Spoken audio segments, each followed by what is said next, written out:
A Assunção de Nossa Senhora.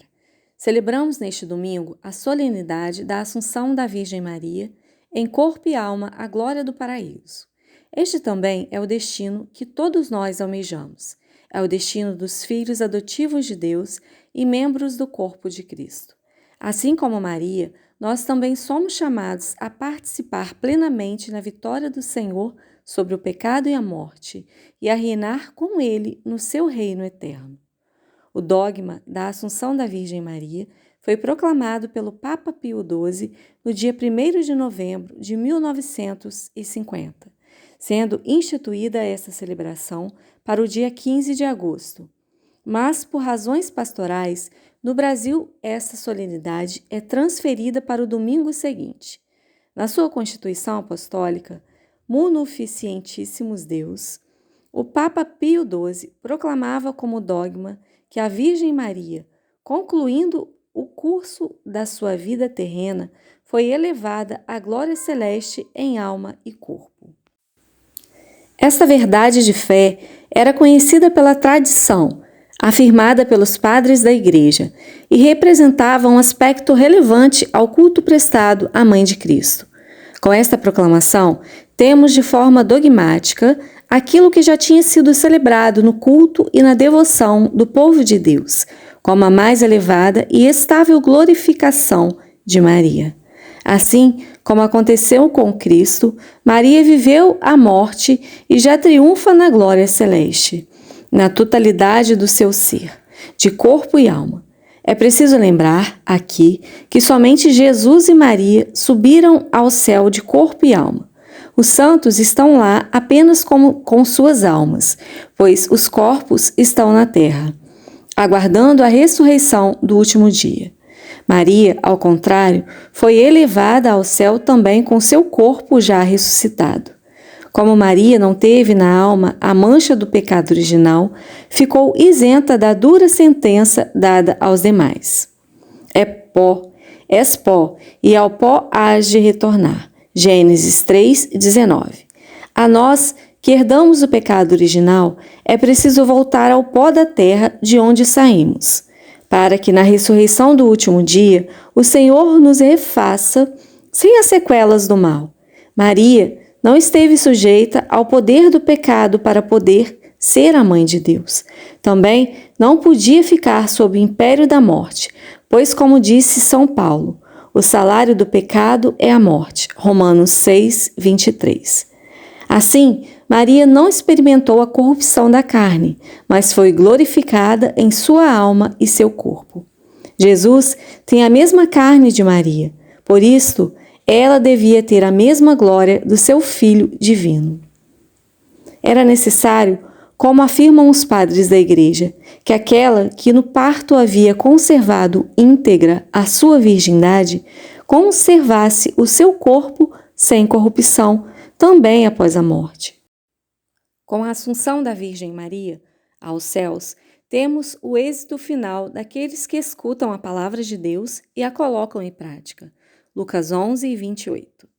Nesta perspectiva, a solenidade da Assunção de Maria constitui um estímulo providencial para meditar sobre a altíssima dignidade de cada ser humano, também na sua dimensão corpórea.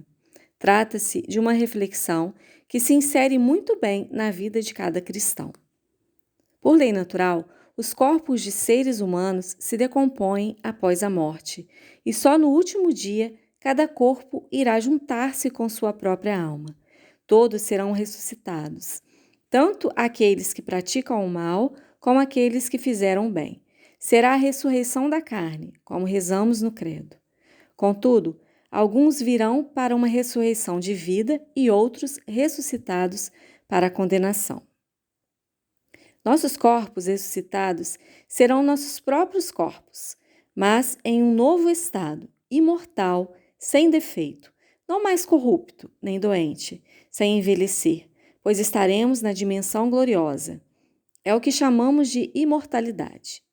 A Assunção de Maria é um acontecimento que nos interessa de perto, precisamente porque cada homem é destinado a morrer. Todavia, a morte não é a última palavra, pois, como ressalta São Paulo, o último inimigo a ser destruído será a morte. 1 Coríntios 15, 26. A morte torna-se uma passagem para a vida. É a passagem para a bem-aventurança celestial, reservada a quantos que se empenham em prol da verdade e da justiça, esforçando-se para seguir a Cristo.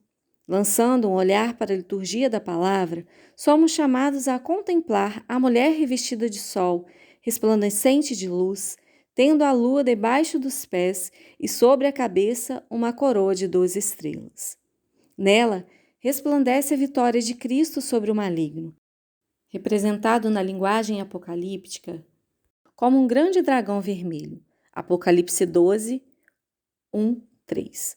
Conforme nos diz a primeira leitura, o Evangelho, por sua vez, nos convida a estar no limiar da casa de Zacarias, onde chega Maria para estar com a sua prima Isabel, levando consigo o mistério de Deus, que se fez homem no seu seio e vem para partilhar com ela a sua própria alegria. E nesse instante, do fundo da intimidade de Maria, do fundo do seu silêncio, brota aquele cântico que exprime toda a verdade do grande mistério.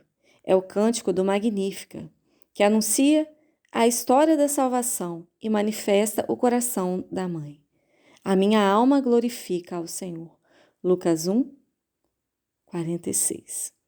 E nesta poesia, a Virgem Maria, inspirada pelo Espírito Santo, ainda diz profeticamente: doravante todas as gerações me chamarão bem-aventurada. Lucas 1, 48. Trata-se de uma profecia para toda a história da Igreja. Esta expressão do Magnífica, mencionada pelo evangelista São Lucas, indica que o louvor à Virgem Santa, Mãe de Deus, intimamente unida a Cristo, seu Filho, diz respeito à Igreja, de todos os tempos e todos os lugares.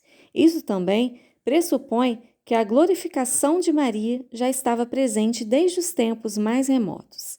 As palavras de Maria expressam o dever da Igreja de recordar a sua grandeza e, por conseguinte, entre esta solenidade é um convite a louvar o Senhor e a contemplar a importância de Nossa Senhora na história da salvação, porque através dela o Verbo de Deus se fez carne e veio habitar entre nós.